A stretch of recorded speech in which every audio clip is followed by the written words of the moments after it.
The type of dream travel I speak of takes lucid dreaming to the next level. With enough control, allows one to completely manipulate the speed of time, geographic layout, physical, spiritual, and mental perception during sleep. This world is limited to your amount of knowledge and to your imagination. You can't learn outside knowledge in this world. For example, if there is a branch of mathematics you've never learned, that can't be helped. However, anything you have forgotten or no longer think about can be accessed since your inner mind holds all of your memories. With your imagination, you can follow the laws of nature or make your own. You can create any lifestyle you want in this world. You control all.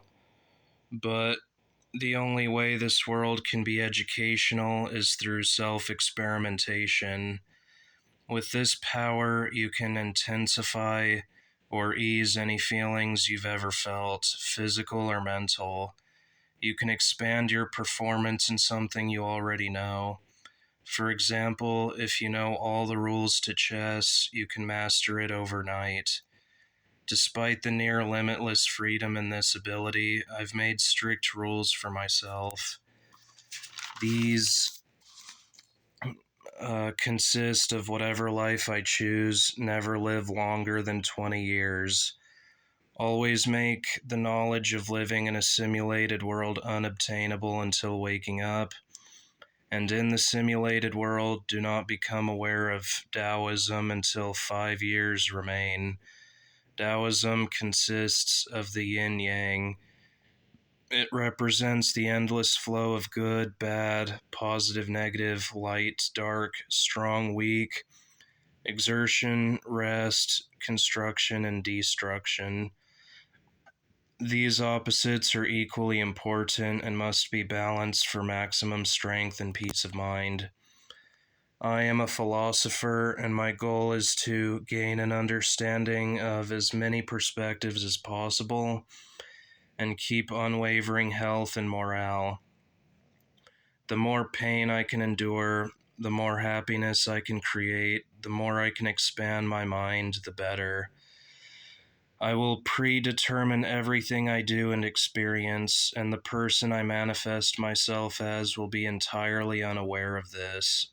Time for me to sleep. I was born in a rich 2-story house and raised by physically, emotionally, psychologically, and sexually abusive uncle and step-aunt.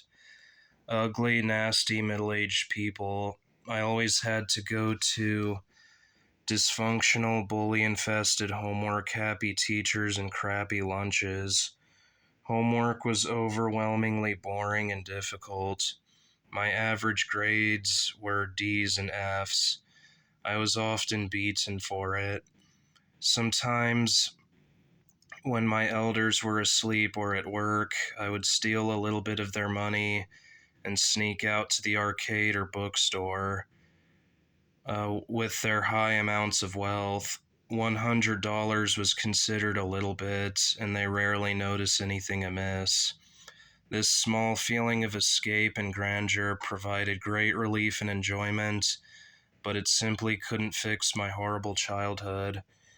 As a young teenager, I used the stolen money on a boxing gym, which gave me the strength to beat up bullies who've beaten me for years. The school didn't care if I got beaten up, but if I fought back, I would get lots of detentions and my elders would beat me for it.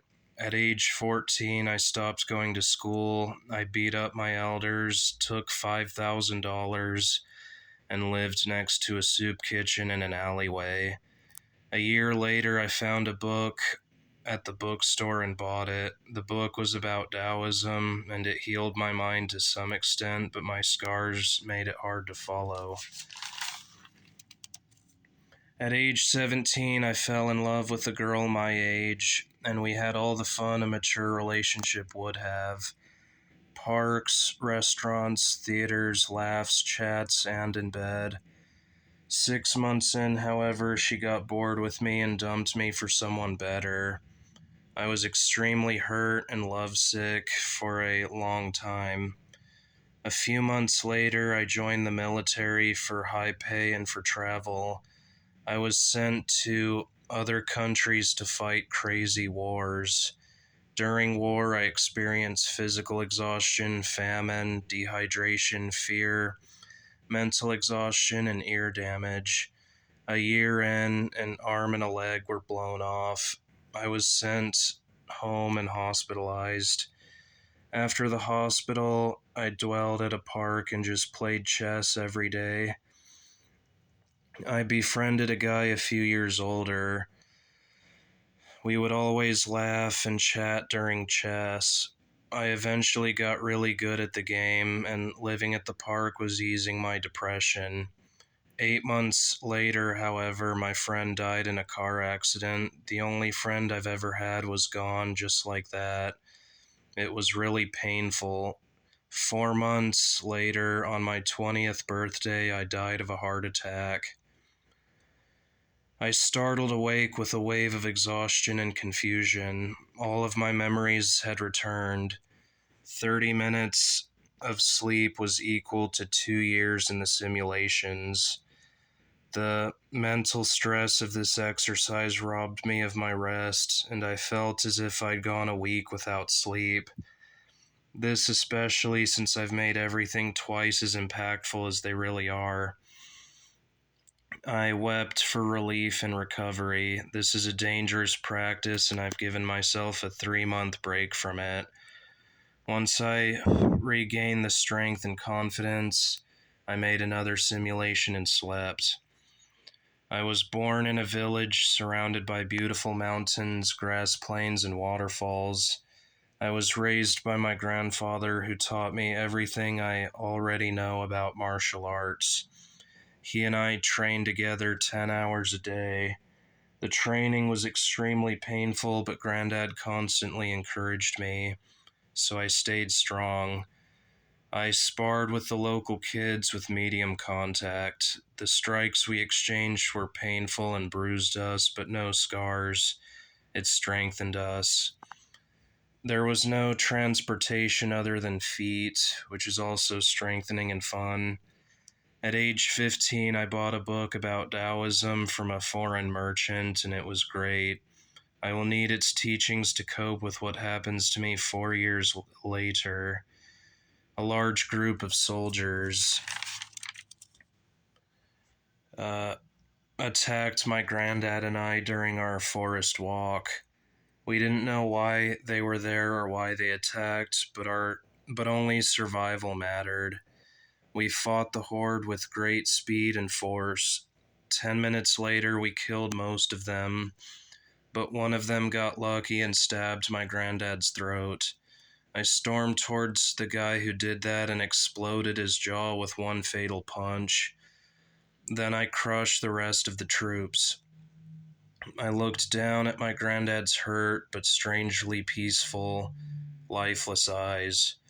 I cried in anguish on the way home. My friends were a great comfort, but things were just not the same. A year later, I awoke with uneasiness on my 20th birthday. I ran down the empty dirt road and saw all of my friends lying in a glowing crimson lake, with a sea of armed silhouettes standing in the fiery horizon. Filled with rage and despair, I ran towards them, the embodiments of adrenaline and fatal power against a shadowy army of heathens. 30 minutes later, I have fried many fish, but I can keep my head above water no longer. A spear found its way to my abdomen. I fell to the ground roaring with laughter as a tsunami of blades impaled me from every direction. That is part one. Stay tuned for part two. See ya.